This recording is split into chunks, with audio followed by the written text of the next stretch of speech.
Salam damai sejahtera dalam Tuhan kita Yesus Kristus. Shalom. Jumpa kembali di dalam renungan harian kita 24 November tahun 2020. Sebelum kita dengarkan firman Tuhan hari ini, mari kita tunduk kepala dan kita berdoa. Bapa di surga, terima kasih untuk waktu yang indah pagi ini. Kami akan dengarkan pekabaran firman-Mu. Dan biarlah setiap kali kami dengarkan pekabaran ini, kami dikuatkan, tetapi pekabaran firman Tuhan juga menegur kami untuk tetap setia kepada Tuhan. Dalam nama Yesus kami berdoa, amin. Renungan kita hari ini dengan judul mengetahui kenapa engkau mempercayai apa yang engkau percayai. Sekali lagi, mengetahui kenapa engkau mempercayai apa yang engkau percayai. Wahyu 16 ayat 13 dan 14. Dan aku melihat dari mulut naga dan dari mulut binatang dan dari mulut nabi palsu itu keluar 3 roh najis yang menyerupai katak. Itulah roh-roh setan. Sekali lagi, dan aku melihat dari mulut naga dan dari mulut binatang dan dari mulut nabi palsu itu keluar 3 roh najis yang menyerupai katak. Itulah roh-roh setan. Saya melihat bahwa umat kesucian harus memiliki pengertian yang tepat akan kebenaran masa kini yang mereka akan peroleh dengan mengusahakannya dari kitab suci. Mereka harus mengerti akan keadaan orang mati, karena roh-roh iblis akan muncul pada mereka dengan mengaku sebagai keluarga atau sahabat-sahabat yang kekasih, yang akan menyatakan kepada mereka ajaran-ajaran yang tidak berdasarkan kitab suci. Mereka akan melakukan semua yang ada dalam kuasa mereka untuk membangkitkan simpati dan akan bekerja dengan mujizat di depan mereka untuk meneguhkan apa yang mereka nyatakan. Umat Allah harus dipersiapkan untuk menghadapi roh-roh ini dengan kebenaran Alkitab, bahwa orang mati tidak tahu apa-apa dan bahwa yang muncul itu adalah roh-roh iblis. Kita harus memeriksa dengan sebaik-baiknya akan landasan pengharapan kita, karena kita harus memberikan suatu alasan untuk hal itu dari kitab suci. Penipuan ini akan menyebar, dan mau tidak mau kita harus berhadapan dengan penipuan itu muka dengan muka. Dan kecuali kita dipersiapkan menghadapi hal itu, kita akan terjerat dan kalah.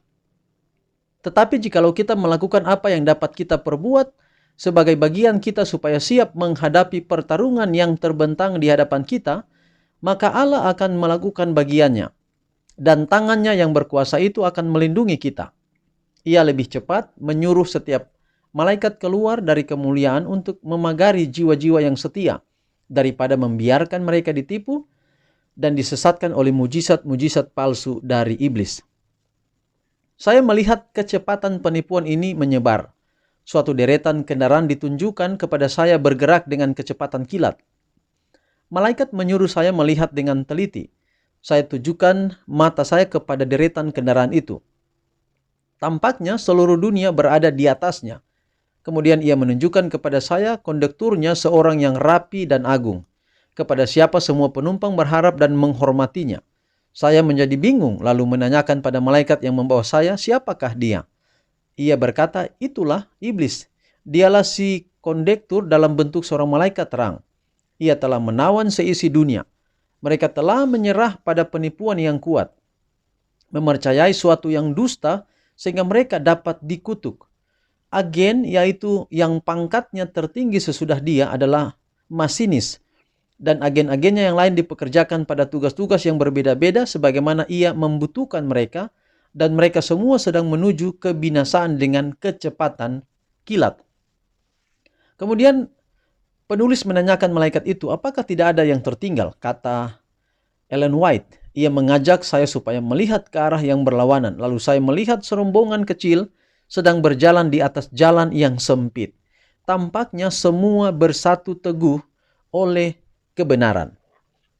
Saudaraku yang kekasih, ayat kita hari ini mengatakan bahwa akan ada mujizat yang palsu. Setan akan menyerupai malaikat dan kemudian seakan-akan dia adalah malaikat terang. Dan ayat kita hari ini mengatakan bahwa dia menyerupai katak. Kenapa menyerupai katak? Bukan menyerupai binatang yang lain. Kalau berbicara menyerupai katak, maka kita kembali kepada kitab Keluaran, pasal 7, 8, dan seterusnya terkait dengan 10 tulah. Tulah yang pertama air menjadi darah, kemudian tulah yang kedua katak, tulah ketiga nyamuk, tulah keempat lalat pikat, dan seterusnya. Kenapa menyerupai katak dalam Wahyu pasal 16? Menyerupai katak ini artinya gambarannya adalah sebagai berikut. Air menjadi darah, Tuhan yang ciptakan, Tuhan yang buat. Tetapi para ahli sihir waktu itu juga mereka buat hal yang sama. Air menjadi darah. Kemudian pada tulah yang kedua, Tuhan menciptakan katak. Ahli sihir juga mereka melakukan hal yang sama. Mereka juga buat katak. Lalu kemudian tulah yang ketiga nyamuk, tetapi ahli sihir tidak mampu membuat nyamuk. Artinya bahwa ahli sihir hanya dapat mampu sampai pada tulah yang kedua, yaitu katak. Tentu setan tak dapat menciptakan katak, tetapi dia dapat memanipulasi mata para pegawai Mesir untuk melihat. Dia membuat seakan-akan bahwa itu adalah katak beneran, atau katak yang sesungguhnya. Tapi sesungguhnya setan tidak dapat menciptakan katak. Prinsipnya adalah bahwa setan bukanlah pencipta. Dia adalah ciptaan, sama dengan manusia, sama dengan malaikat-malaikat. Ciptaan tidak dapat mencipta. Jadi artinya bahwa ini manipulasi. Dan itulah yang akan dibuat di akhir zaman ini.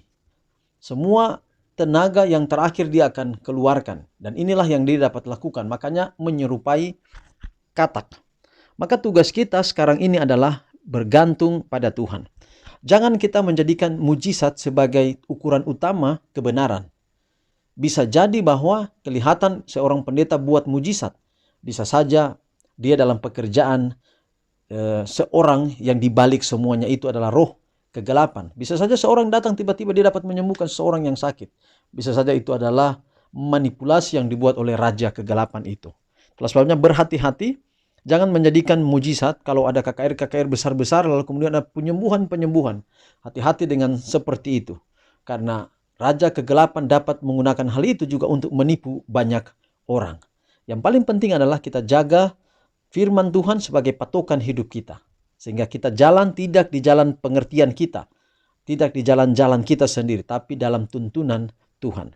Tuhan berkati pekabaran ini jadi berkat bagi kita. Mari kita tutup dan kita berdoa. Tuhan, terima kasih untuk pekabaran yang indah. Biarlah dapat menjadi berkat dalam hidup kami. Kiranya kalau ini juga menjadi teguran bagi kami sebagai para hamba Tuhan. Agar jangan kami melakukan hal yang juga itu merupakan sarana. Di mana raja kegelapan menipu banyak orang. Jadikan kami hamba-hamba Tuhan. Jadikan juga kami umat-umat Tuhan untuk berdiri pada kebenaran firman Tuhan. Jauhkanlah dari pikiran kami untuk mengikuti pikiran kami sendiri. Inilah doa kami, terpuji nama Tuhan, dalam nama Yesus kami berdoa. Amin. Demikian renungan kita hari ini, kiranya Allah memberkati kita sepanjang hari ini dalam lindungan kepak sayapnya yang kuat dan tangannya yang kekar menolong kita. Sampai jumpa pada ibadah kita besok. Terima kasih, Shalom.